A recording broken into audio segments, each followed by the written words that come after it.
भगवान बांसुरी बजा रहे हैं, परंतु महाराज आज सारी की सारी गोपिकाएं श्री कृष्ण के पास आकर कहती, कन्हैया देखो जब भी बांसुरी बजाना हो तब बजा लिया कर, परंतु एक वक्त बांसुरी मत बजाया करो। बोले कब? कहा जब हम भोजन बनाती है ना उस वक्त आप बांसुरी मत बजाया करो। क्यों? तो कहा कि महाराज जब भी हम भोजन बनाती है और उस वक्त आप बांसुरी को बजाते हो ना तो आपके वेणु की आवाज से हमारी सारी की सारी लकड़ियां गीली हो जाती है, और महाराज हमारी लकड़ियां जब गीली हो जाती है तो ये भोजन नहीं बन पाता। ये वेणु की आवाज कैसी जो महाराज सबके मन को मोह ले, जो शायद कभी कोई व्यक्ति टेंशन में हो, चिंता में हो, एक बार किसी मधुर वेणु की आवाज सुन लेना, उसको सच्चे चित्त से ऐसा श्रवण करना कि साक्षात मेरे परब्रह्म परमात्मा परमेश्वर इस वेणु का निनाद कर रहे हैं, इस वेणु को बजा रहे हैं। महाराज शायद आप अगर सच्चे चित्त से उस वेणु को सुनोगे ना तो कितना भी परेशानी क्यों ना हो आप सब कुछ वहीं भूल जाओगे, आपकी सारी की सारी चिंता वहीं खत्म हो जाएगी। आज का कैसा दिन कि आज मेरे भगवान कदम के वृक्ष पर बैठकर वेणु को बजा रहे हैं, और आज महाराज ये वेणु की आवाज कैसी, ये वेणु की आवाज जहां जहां जा रही है आज उस गोपिका को लगता कि श्री कृष्ण बांसुरी के द्वारा मेरा नाम पुकार रहे। आज श्रुति कीर्ति को लगा कि मुझे बुला रहे हैं, श्रुति रूपा को लगा कि भगवान बांसुरी के द्वारा मुझे बुला रहे हैं। जितनी भी गोपिकाएं हैं ब्रिज में, जितनी भी प्रजांगनाएं हैं, इस वेणु की आवाज को सुनकर उन्हें ऐसा लग रहा है कि श्री कृष्ण मुझे पुकार रहे हैं। और एक बात बताऊं, जिस तरह कोई कन्या अपने प्रेमी के प्रेम में महाराज मतवाली होती है, बावरी होती है, उसी तरह सोचिए ये परब्रह्म परमात्मा परमेश्वर के प्रेम में ये गोपिकाएं कितनी बावरी है, कितनी पागल है ये सारी की सारी गोपिकाएं। महाराज कितनी पागल। आज तो क्या, आज एक गोपी महाराज अपने पतिदेव को भोजन परस रही, जैसे ही कानों में आवाज आई कि श्री कृष्ण मुझे बुला रहे हैं। आज तो भोजन में परसना था चावल, पर चावल की जगह पूरा की पूरा नमक डाल दी थाली में और दौड़ पड़ी श्री कृष्ण से मिलने के लिए। एक गोपी महाराज अपने पुत्र को दूध पिला रही है, स्तनपान करा रही है। जैसे ही वेणु की आवाज सुनी अपने बालक का मुंह गैया मैया के थन में लगा दिया और भाग गई। एक गोपी स्नान कर रही है, जैसे ही महाराज वाली चीज होंठ में लगा ली और भाग गई। कोई गोपी गहने पहन रही है, परंतु महाराज श्री कृष्ण के प्रेम में इतनी सुध-बुध खो बैठी, पैर में पहनने वाली पायल को गले में पहन लिया और गले में पहनने वाले हार को पैर में पहन लिया, कान का कुंडल नाक में और नाक की नथनी कान में पहनकर भाग गई। आज सारी की सारी गोपिकाएं जैसे ही श्री कृष्ण के समक्ष आई है, आज तो कन्हैया ने कह दिया, स्वागतो वो महाभागा, आप सभी देवियों का स्वागत है। आप इस नितांत वन में इतनी रात्रि कालीन क्यों आई हैं? आप सब ये नहीं जानती क्या कि संध्या कालीन 6 बजे के बाद किसी भी स्त्री को अपने घर से बाहर नहीं जाना चाहिए। और कोई स्त्री, कोई कन्या अगर शाम को घर से बाहर कुंड में गिर गया है, नेत्रों को बंद करते हुए, रुदन करते हुए आज अश्रु की धार बहा रही है। मेरा इकलौता संतान है, इकलौता पुत्र है महाराज, जो कि अग्नि कुंड में गिर गया। 10 मिनट 15 मिनट बीते महाराज, अब तो शत्रु को इस अग्नि ने जकड़ लिया होगा। भुभुक भुभुक कर अग्नि जल रही है। महाराज आज तो क्या 1 घंटा, आज पति देव की जैसे ही नींद खुली, आज तो ये देवी रोते हुए, अश्रु की धार बहाते हुए दौड़ पड़ी। और महाराज आज जैसे ये देवी दौड़ी है, क्या देखती है? उस अग्नि कुंड में जहां अग्नि भुबुक भुबुक कर जल रही है, आज उस अग्नि के बीच में ये बालक क्रीड़ा कर रहा है, खेल कर रहा है, किलौल कर रहा है। पतिव्रत धर्म कैसा महाराज, पतिव्रत धर्म की कृपा से अग्नि, पतिव्रत धर्म की कृपा से अग्नि इस बालक को छू भी नहीं पाई। पतिव्रत धर्म इतना श्रेष्ठ बताया गया। पतिव्रत धर्म कैसा, एक ही धर्म एक व्रत नेमा, पाए मचन मन पति पद प्रेमा। पतिव्रत धर्म से अनसुईया जी ने नितांत वन में गंगा को प्रकट कर लिया। पतिव्रत धर्म कैसा, जिसने अपने मत पति को सावित्री ने यमदूत से, यमराज से अपने पति के प्राणों को जीवित वापस ले आई। पतिव्रत धर्म कैसा, जिसकी कृपा से अग्नि कुंड में गिरा हुआ बालक को अग्नि छू भी नहीं पाई। इतना सर्वश्रेष्ठ पतिव्रत धर्म को बताया गया।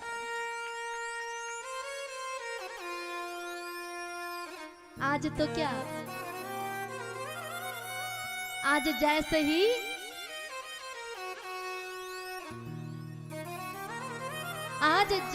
महाराज मेरे कन्हैया ने गोपियों को इस कथा को बताया, आज गोपिकाएं कहने लगी कि श्री कृष्ण आप पतिव्रत धर्म की इतनी अच्छी कथा बताए हो, एक बात बताऊं, 2-4 कथा तो हम भी जानती है। हमारे सर्वस्व तो आप ही हो, हमारे प्रियतम आप ही हो। आपने इतना सुंदर पतिव्रत धर्म का उपदेश हमें दिया है, तो 1-2 बात हमारी भी सुन लीजिए। बोले क्या? तो कहा कि ठाकुर जैसी कथा आपने हमें बताई ना, जिसमें एक पति और पत्नी है, हमारी कथा में भी एक पति और पत्नी है।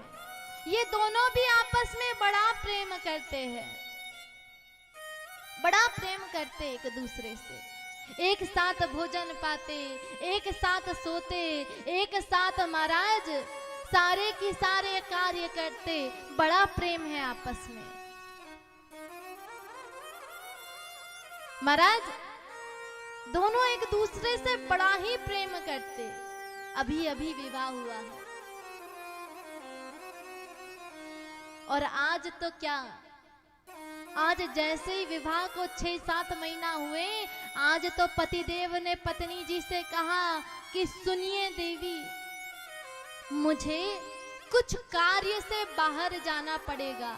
क्यों? क्योंकि मैं जब तक बाहर जाऊंगा नहीं, धन कमा नहीं पाऊंगा, और जब तक धन नहीं कमाऊंगा तब तक महाराज हमारा भरण पोषण, हमारे घर का किराना, हमारे घर की बाकी सारी वस्तुएं कहां से आएगी? मुझे धन कमाने के लिए बाहर जाना पड़ेगा। एक बात बताऊं, धन से आपको सब कुछ मिल सकता है, धन से सब कुछ मिल सकता है, परंतु कुछ चीजें ऐसी है जो धन से कभी नहीं मिलेगी। कितना भी धन कमा लो, धन से पुस्तक मिल सकती है किंतु ज्ञान नहीं, धन से आभूषण मिल सकते हैं किंतु सुंदर रूप नहीं, धन से सुख मिल सकता है किंतु सच्चा साथी नहीं, धन से महाराज सुख मिल सकता है किंतु आनंद नहीं, धन से साथी मिल सकता है परंतु सच्चा मित्र नहीं, धन से भोजन मिल सकता है परंतु भूख नहीं, धन से एकांत मिल सकता है परंतु शांति नहीं, धन से बिस्तर मिल सकता है नींद नहीं, धन से सब कुछ मिल सकता है परंतु राधा रानी का नाम नहीं। राधा रानी का नाम तो केवल आपने अपने जीवन पर्यंत कितने अच्छे कर्म किए हो, आप कितने बार कथा को श्रवण किए हो, कथा ही राधा रानी के नाम को गाना सिखाती है। आज तो गोपिकाएं कहने लगी, महाराज आज इनके पति देव ने कहा कि मुझे कुछ कमाने के लिए बाहर जाना पड़ेगा, परंतु आज तो ये देवी रोने लगी, कहने लगी मैं आपके बिना कैसे रहूंगी, आपके बिना मैं भोजन कैसे करूंगी, मैं कैसे अपने पति देव की आरती उतारूंगी, आपके बिना मुझे नींद कैसे आएगी। तो आज कह दिया एक काम करो, आप एक मिट्टी का पुतला बनाओ, जिस तरह मेरे साथ बात करती उस तरह उस मिट्टी के पुतले से बात करना, जिस तरह आप मेरे साथ भोजन करती हो उस तरह उस मिट्टी के पुतले के साथ भोजन करना, जैसी मेरी आरती उतारती हो वैसी उस मिट्टी के पुतले की आरती उतारना। महाराज आज तो पतिदेव चले गए, ये देवी ने वैसा ही किया, मिट्टी के पुतले की आरती उतारती, मिट्टी के पुतले के साथ भोजन पाती, मिट्टी के पुतले के साथ शयन करती। परंतु आज का कैसा दिन कि ये देवी आरती उतार रही है मिट्टी के पुतले की, और उतने में ही द्वार पे एक खट की आवाज आई। दरवाजे पे कोई ने महाराज दरवाजे की कुंडी को खटखटाया है। ये देवी इस वक्त उस मिट्टी के पुतले की पूजा कर रही है। अच्छा एक बात बताइए, इस देवी को अभी क्या करना चाहिए? आज गोपिकाएं श्री कृष्ण से पूछती हैं कि ठाकुर बताइए, इस देवी को सबसे पहले जाकर असली पति के लिए द्वार खोलना चाहिए कि नकली पति की अभी भी पूजा करनी चाहिए? बताइए क्या करे? पहले जाकर द्वार खोले जहां असली पति खड़ा है कि अभी भी मिट्टी के पति की पूजा करे? मिट्टी के पुतले की पूजा अगर छोड़ती है तो महाराज पूजा में विघ्न आएगा। क्या करना चाहिए पहले? हाँ अच्छा, कौन कौन ये कह रहा है कि पूजा करनी चाहिए, और कौन कौन ये कह रहा है कि अपने असली वाले पति के लिए द्वार खोलना चाहिए? हाँ वोट ज्यादा। आज श्री कृष्ण ने भी वही कहा कि जब असली पति आ गए हैं तो मिट्टी के पुतले की क्या पूजा करना, असली वाले आ गए हैं ना तो पहले जाकर द्वार खोलना चाहिए और असली वाले पति को अंदर लेकर आना चाहिए। आज गोपिकाओं ने कहा महाराज आपने आपके मुंह से ही निर्णय कर दिया, ये जितने भी पति है ना ये वास्तव में नकली के हैं। असली पति कोई है तो वो है परब्रह्म परमात्मा परमेश्वर श्री कृष्ण ही, बाकी तो सब नकली पति है। अच्छा इसका मतलब ये नहीं कि आपके जो पति देव है वो नकली है, जाकर उन सबको तलाक दे दो, ऐसा नहीं करना, नहीं तो सब आकर हमको बोलेंगे। महाराज आप जितने भी पुरुष हैं, आपके अंदर एक चीज विद्यमान है जिसका नाम है आत्मा। यह आत्मा स्त्रीलिंग है कि पुल्लिंग? महाराज इस आत्मा का मिलन केवल और केवल परमात्मा से होता है, इसलिए आपकी भी पति केवल है तो केवल और केवल श्री कृष्ण, और स्त्रियों को भी कोई पति है तो केवल और केवल श्री कृष्ण है। मीराबाई ने कह दिया कि लोग अपने साधारण से पति को परमेश्वर कहते हैं, स्त्रियां अपने पति को परमेश्वर कहती है, तो क्या मैं परमेश्वर को अपना पति नहीं कह सकती क्या? मीराबाई ने तो कह दिया, मेरो तो गिरधर गोपाल दूसरो ना कोई, और जाके सिर मोर मुकुट मेरो पति सोई।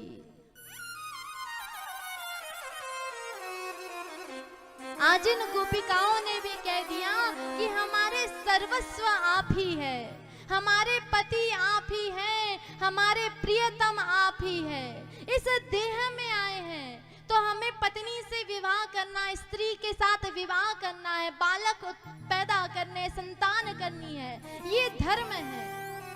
परंतु महाराज इस धर्म में गोविंद को याद करते रहना, हर क्षण गोविंद को स्मरण करते रहना, कभी कोई पल गोविंद के स्मरण के बगैर निकल जाए तो उस पल का पश्चाताप करना। हर श्वास पे कृष्ण हो, श्वास श्वास पे कृष्ण भजे, व्यथा श्वास ना होए, और ना जाने वा श्वास की आवत होए ना होए। महाराज प्रत्येक श्वास पे श्री कृष्ण को भजो।